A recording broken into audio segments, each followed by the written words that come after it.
Okay, ladies and gentlemen,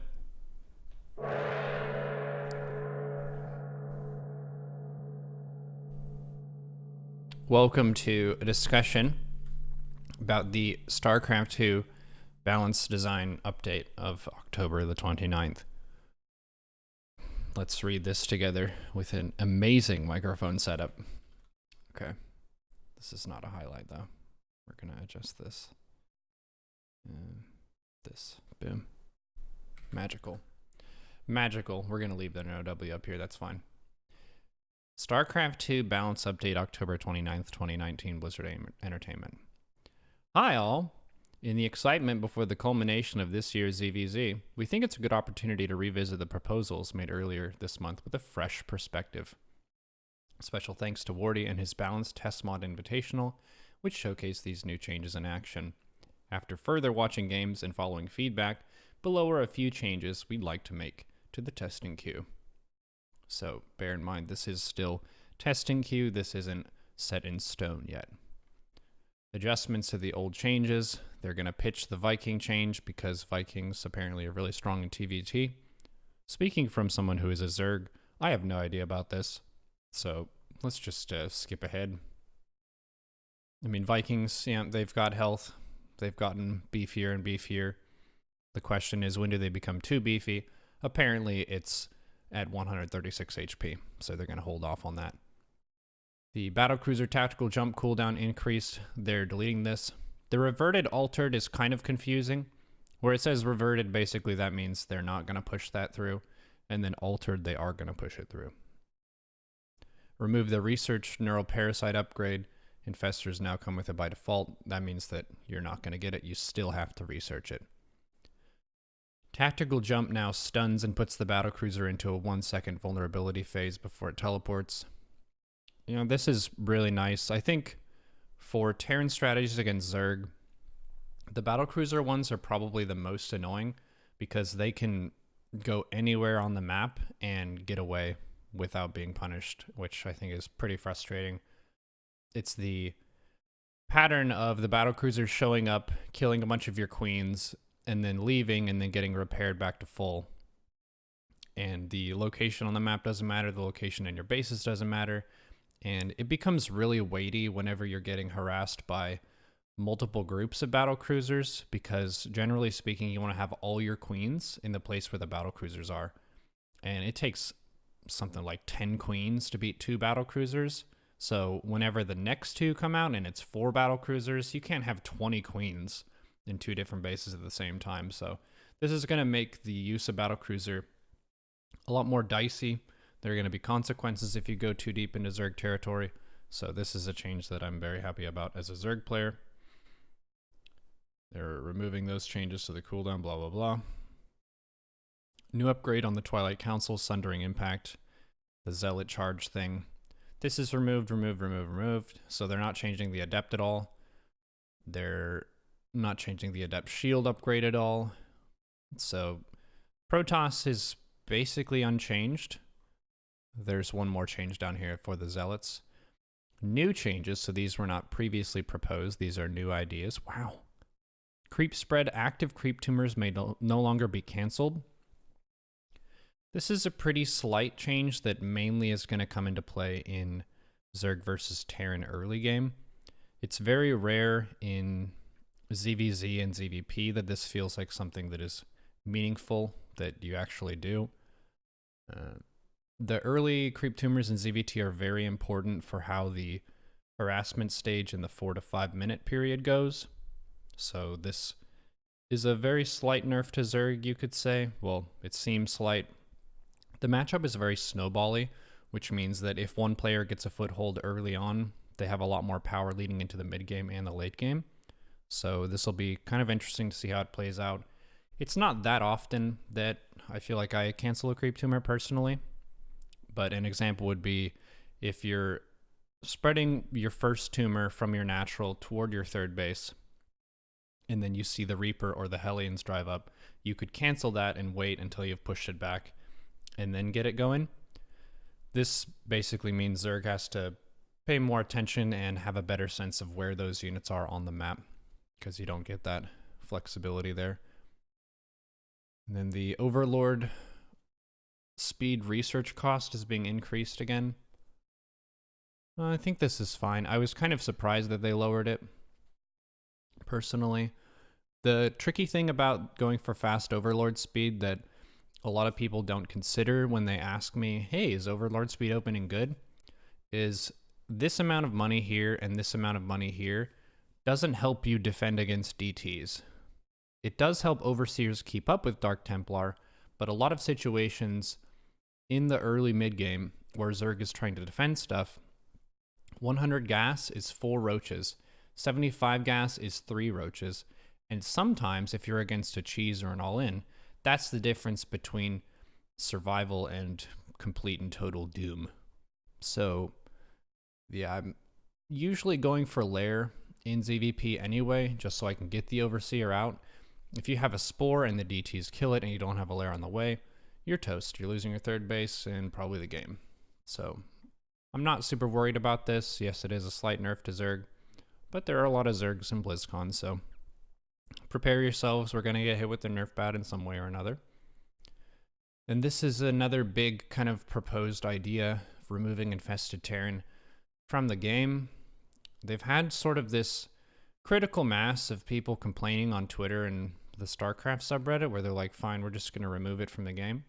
So we'll see if this goes through. They're going to swap out the Infested Terran ability with Microbial Shroud, which is basically, well, then we're going to fight in the shade kind of a ability.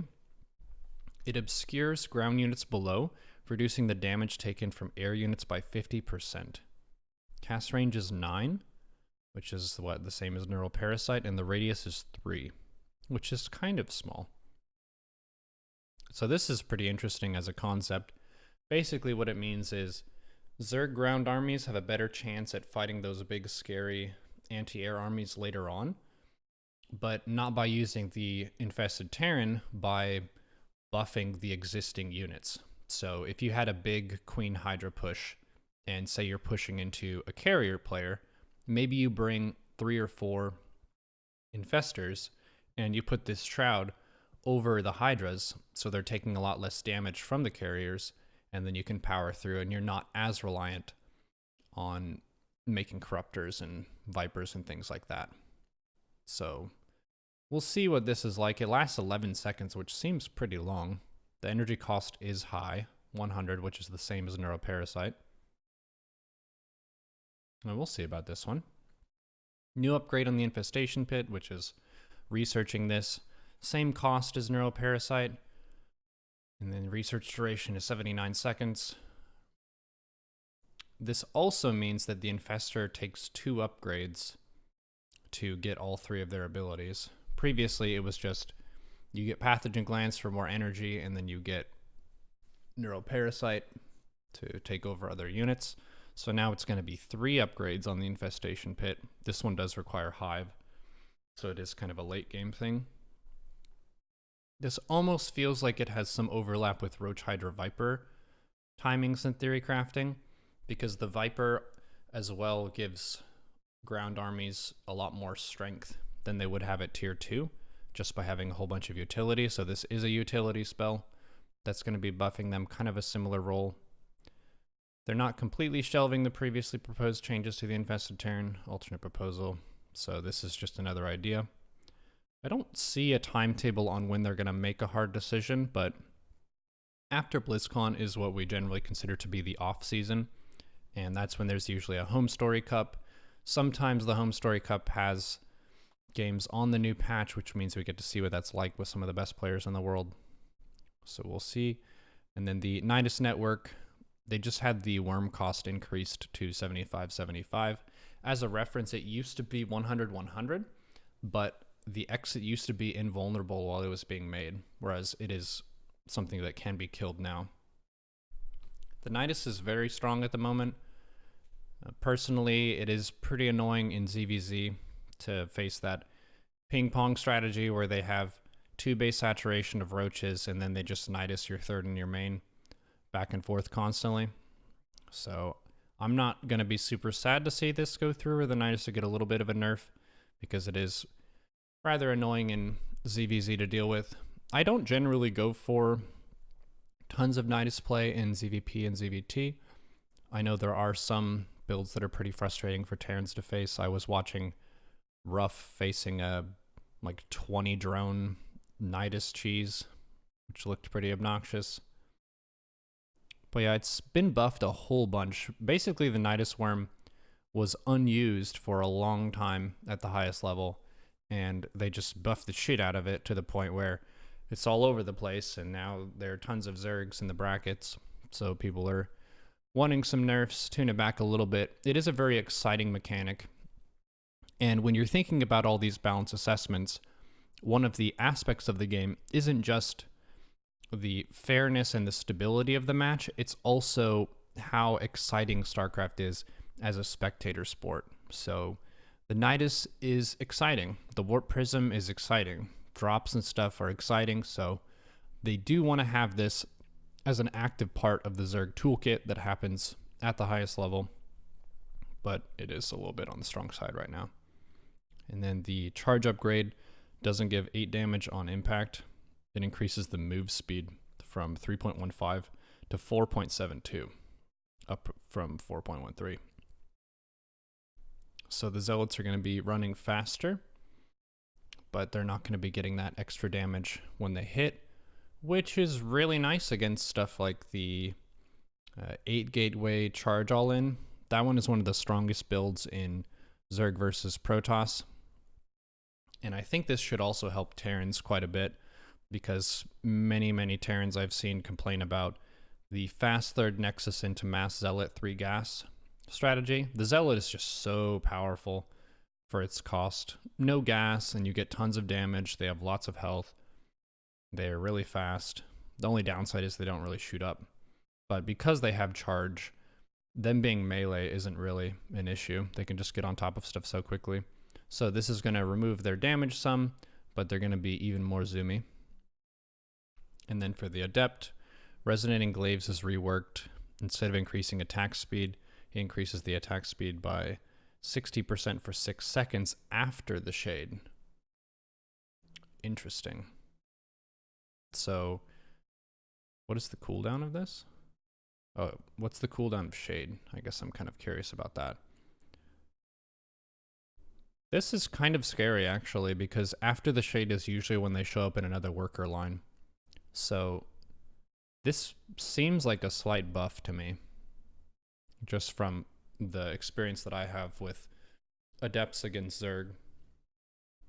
With the glaive timing, usually they make a round of Adepts and then they try to go through your bases and kill as many drones as they can. And this looks like that'll improve that process. Adepts don't usually just straight up fight roaches and Bling Bane and stuff like that. That's not really their role. That's more of the Zealots' role. They're supposed to be that really flexible harassment unit that's taking out workers and appearing all over the place. Yeah, and they're addressing this here, the overlap between the Zealot and the Adept in their role. This is pretty cool. Psionic Transfer, so they're trying to highlight that ability and make it really cool. 90% of its, 92% of its upgraded damage when used optimally. It's more efficient at burst damage. Cool, so it's kind of like a ganking unit, more so. Mothership, they added a heroic tag. Neural Parasite can no longer target heroic units? What? Oh. Due to the increased power of newly improved Time Warp, we've decided to increase the power of this unit further by preventing Zerg from borrowing it. Whoa. Okay. Well then. Let's just move along. I'm gonna have to process that one a little bit. Now this is interesting. I have seen Protoss players kind of salty about motherships being bad because Zerg can just take them. I understand that sentiment. I also die to mothership a whole bunch, so yeah. This is kind of amazing for Protoss. If you're Protoss, that's a pretty cool thing. I don't think there are any other heroic units because they would have mentioned this. I don't know of any heroic tags of stuff. There was the Mothership Core before, which you could only make one of, but I don't think it had that tag.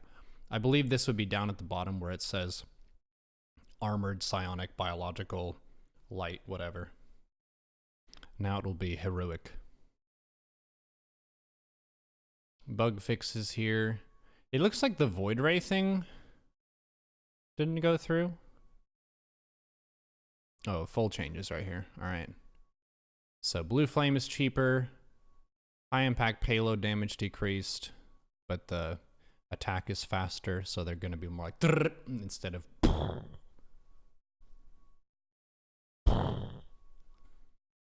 Medivac.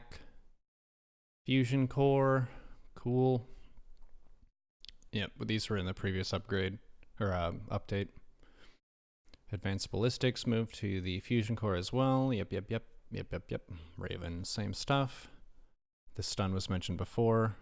Yamato no longer cancels itself. If a target enters the transport, it will miss. The ability goes on cooldown. This is a slight nerf. This just makes the meal more efficient. Previously, they wasted some minerals. Cool. So they did also leave these changes in. These are mentioned in the previous discussion about the balance stuff. Okay, so yeah, the Void Ray stuff is still in. And they did reduce the range of the Tempest and increase the health a little bit. Tempests, to me, have seemed like garbage against Zerg, at least. It's about one Corruptor that can beat a Tempest one-on-one. So I think them getting a little bit of love is basically fine.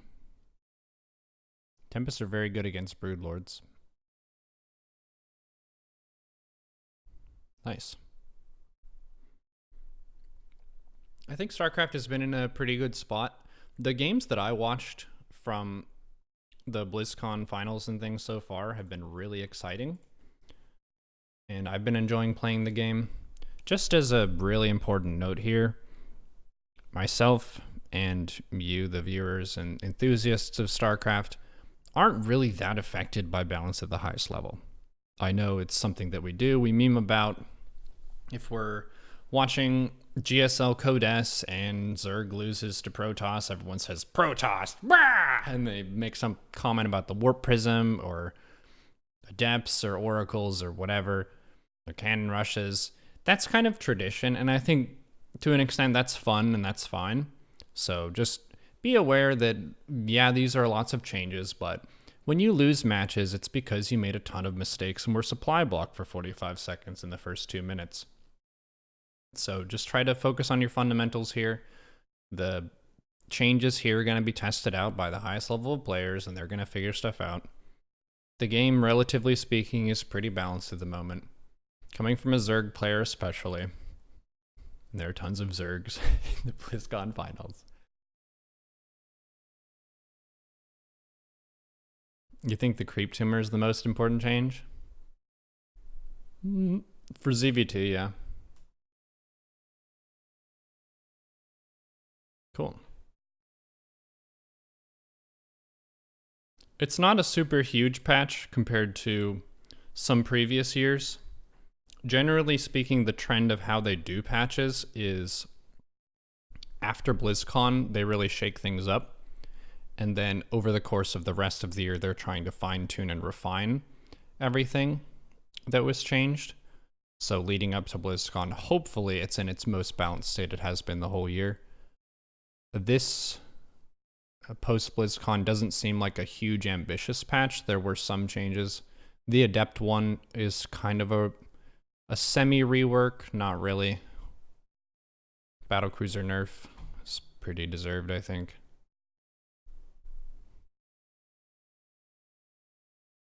Yeah, I'm pretty stoked. The Zerg race simply attracts better players.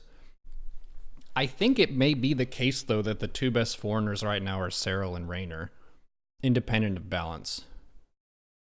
I'm not 100% certain on that, but it seems like that may be the case. And because that happens to be the case, if it is, and you see ZVZ finals in WCS, That doesn't necessarily mean that Zerg is overpowered. You could also have the two best players in the foreign scene be Showtime and Hearthstone or something. And then you have PvP in the finals. Does that mean Protoss is broken? Not necessarily. The really tough thing about balancing StarCraft at the highest level is the sample size of the matches you get is extremely small. If anyone has taken statistics, it's trying to make assumptions based on a tiny data set, which is tough.